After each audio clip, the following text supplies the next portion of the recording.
walizoea mtumishi wa Mungu kiango ya kwamba walipata ujasiri wa kuahidi uongo katika madhabahu. Wakamwambia mtumishi wa Mungu Petro, mimi na mke wangu tunaenda kuuza shamba, na ile pesa tutakaoipata kama ilivyo tutaileta madhabahu. Walivyoenda wakafanikiwa, kwa maana neno la mtumishi wa Mungu ni sheria.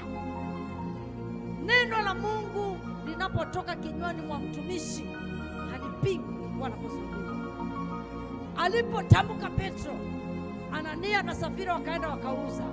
Walipouza wakaangalia pesa, waliposhika mkononi wakaona wakipeleka madhabahuni mtumishi wa Mungu atatajirika.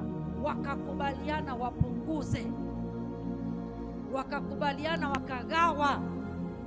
Biblia inasema ya kwamba walipopunguza ile pesa, walipokuwa wanaileta miguuni kwa Petro, Petro akamkazia macho Anania, akamuuliza, ni kweli kabisa hii pesa unaoileta madhabahuni ndio hiyo hiyo uliouza?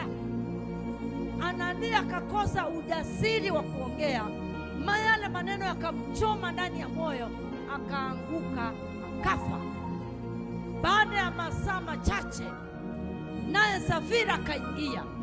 Mtumishi wa Mungu Petro akamuita, akamuuliza, ni kweli kabisa hii pesa aliyoleta mumeo ndio hiyo hiyo mliouza?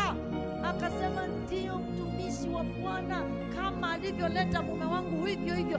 Maneno yale yakachoma moyo wa Safira, akaanguka akafa.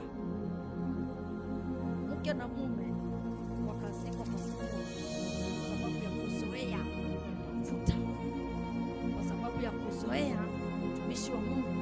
Ukizoea mtumishi wa Mungu, hofu inaondoka. Ukizoea mtumishi wa Mungu, hautapata chochote kutoka kwake.